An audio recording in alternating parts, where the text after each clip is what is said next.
Bon, alors regardez, dans Parashat Vayechi, on va essayer de voir même Vaïgash, ça rejoint Vaïgash. Regardez Rabbi Yosef, on va essayer maintenant je vais vous donner un enseignement très intéressant. Écoutez bien, vous allez me dire, j'aimerais bien avoir votre avis là-dessus. Écoutez bien. Vous savez que Yaakov Avinu, il veut bénir ses fils. Pourquoi? Et c'est quoi la bénédiction? À chaque bénédiction, on a l'impression que c'est des critiques. En fait, c'est pas des critiques, c'est qu'il essaie de dévoiler chez eux quelque chose. Il essaie de dévoiler chez eux une essence, la prise de conscience d'une essence. Ah, vous êtes d'accord? Donc la bracha, c'est quoi la bracha? On dit que Yaakov, il bénit ses enfants, il bénit les 12 tribus. Mais en réalité, c'est pas des bénédictions. Ravabé, il explique très bien, il dit que ce sont des... Le texte, il a voulu dévoiler la fin du temps, au ratza les galotes et taquettes, et la fin des temps, et ça s'est caché. Mais Nistar Mimeno, et Dieu, il a enlevé ça.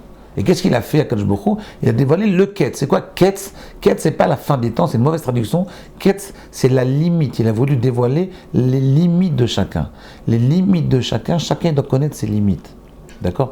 Et pour connaître ses limites, il faut savoir qui on est. Oui, on va essayer d'analyser ce principe-là. Vous vous rappelez Rabbi Yosef, on va essayer de comprendre ce principe-là. Écoutez bien. Je vais vous faire maintenant du vrai Moussar. Écoutez bien. Vous vous rappelez, il y a un mois, on avait parlé de la notion de Zeir Anpin, des Nougva, Zeir Anpin, des Doura. Vous vous rappelez, Zeir Anpin, des Nougva, en fait, c'était quoi? Dans la chambre des Kabbalistes, on appelle ça Zeir Anpin, des Doura, Zeir Anpin, des Nougva. C'est-à-dire qu'il y a deux énergies dans l'humain. Quand Dieu il a créé l'homme, avant de créer l'homme, il a créé une énergie. Cette énergie, en fait, c'est la lumière de la création du monde, qu'il a cachée. Oui, il l'a cachée dans la Torah et dans l'homme. Il a caché la lumière et il l'a dévoilée à travers la neshama de chaque être humain qui vit.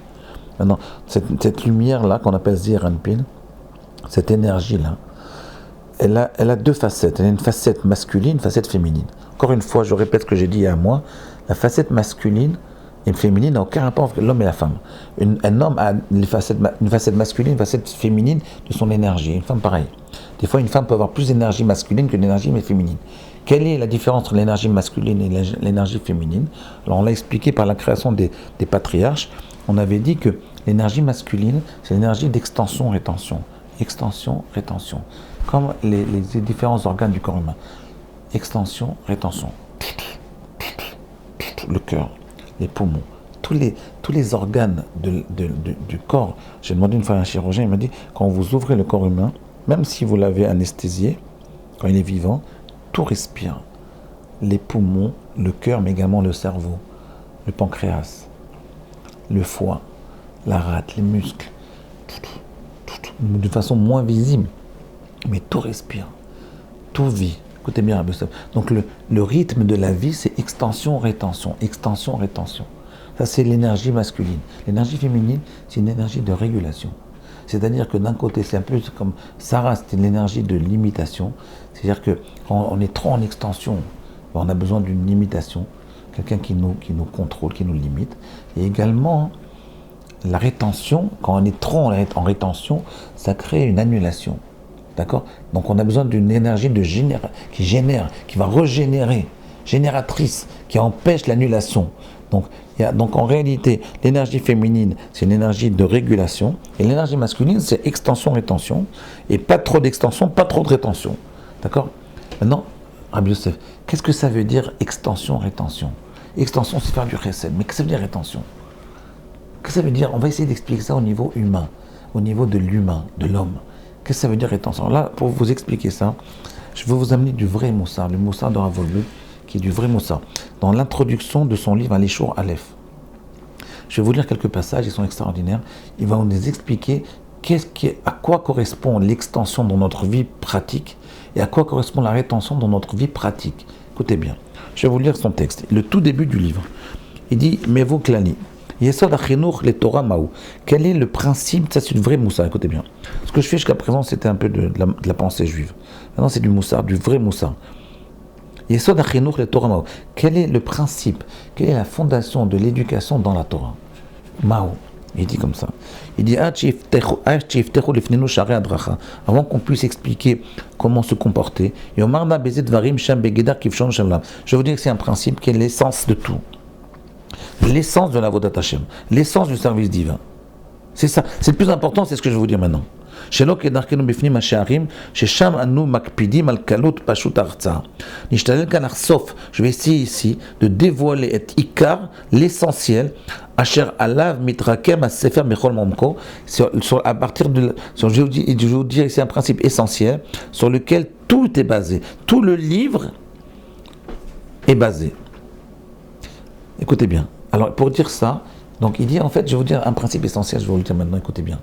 Je l'ai entendu de lui, mais il le dit ici donc de façon meilleure. Je l'ai appris, je l'ai compris en étudiant avec mes élèves ce passage-là. Écoutez bien, c'est l'introduction de Ravolbeu de Aléchour et il ramène l'introduction de Chovot Halvavot. Et il dit comme ça. Chovot Halvavot, il dit dans son introduction quelque chose d'extraordinaire. Il dit comme ça, je vais vous le lire. Il dit, ça c'est Chovot Halvavot qui parle au tout début. Chovot Halvavot était Rabbi Yechia Ibn Pakuda. Et ce Rav-là, il vivait il y a 400 ans. Et il écrit un livre qui s'appelle Chovot Halvavot, les devoirs du cœur, qui est un livre extrêmement important en Moussar. Et il commence ce livre en disant ça. Adam mechubar mi nefesh vegouf. Un homme est constitué d'une âme et d'un corps. Veshneem mitovot aboré alenu. Et les deux, ce sont des bienfaits que Dieu nous a donnés. D'accord? Maintenant, comment il va définir les deux? Echad, comment il définit le corps et le nefesh? D'abord, il dit il y a un corps et une âme. Et comment il les définit? Il dit comme ça. Echad nir'a, v'asheni eno nir'a. L'un, il se voit, l'autre ne se voit pas. C'est-à-dire le corps est visible et l'âme n'est pas visible. C'est ça la définition du corps et de l'âme. V'anachnu chayavim la'avod oto, ba'avor ze. Bon, très bien. Maintenant, il pose une question. Écoutez bien. Je ne vais pas vous dévoiler tout maintenant. Ravolbeu, il essaie d'expliquer ce texte-là. Il dit pourquoi le Chovot Halvavot nous dit que l'homme est constitué d'un corps et d'une âme. Alors, il aurait pu faire un être d'une seule entité. Première question. Deuxième question, Rabbi Yosef. Pourquoi il donne une définition aussi périphérique? C'est une définition qui est très bizarre. C'est pas du tout, il parle pas de vraiment c'est quoi la définition, la différence entre un corps et l'âme, c'est que le corps il est la matière, et c'est ce qu'il dit à Rabbi. Il pose la question, que le corps c'est la matière et l'origine du mal, et le nefesh, l'âme, c'est le spirituel et l'origine de la Kedusha. Pourquoi il donne une définition? Un on le voit, l'autre on le voit pas. Ça n'a pas de sens. D'accord? Comment il répond? Il dit comme ça. Donc je répète les deux questions.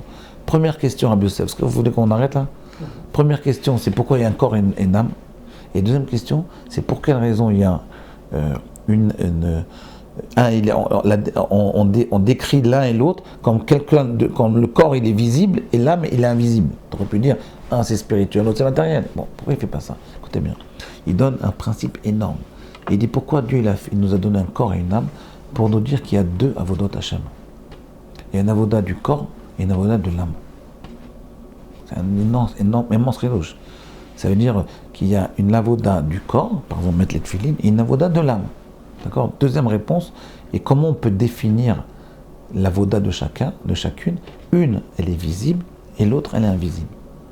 Ça veut dire, je m'explique, écoutez bien ce que je vais vous dire, c'est énorme. Ravolbeu, il dit comme ça, ici, quelque chose de très très puissant. Il ramène Chovot Halvavot, il nous dit comme ça. Il nous dit pourquoi Dieu nous a donné un corps et une âme, pour nous dire qu'il y avait deux avodot. Une avoda qu'on appelle avoda Chovot Haïvarim, une avoda du corps, et l'autre, une avoda qui est Chovot à l'Evavot, c'est l'avoda de l'âme. Maintenant, comment on peut savoir que c'est quoi l'âme? Nous, on pense que l'avoda du corps, c'est mettre les tefilines, l'avoda de l'âme, c'est Tikkun Hamidot, par exemple. C'est faux.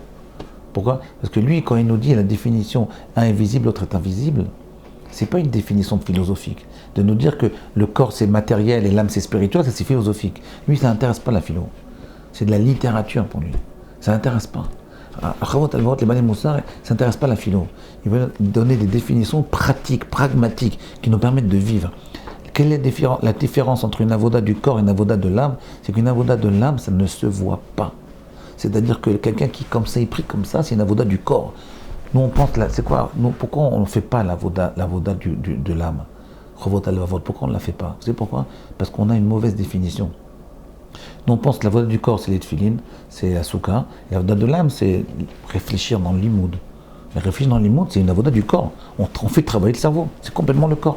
Pensez les kavanot dans la tefila, prier, c'est une avoda du corps. Quand vous priez comme ça, C'est le corps qui prie. Il n'y a rien de spirituel là-dedans. C'est une avoda du corps. Tikkun amidot, de s'occuper de traiter de corriger ses traits de caractère, c'est complètement le corps. Il n'y a aucun rapport avec l'âme.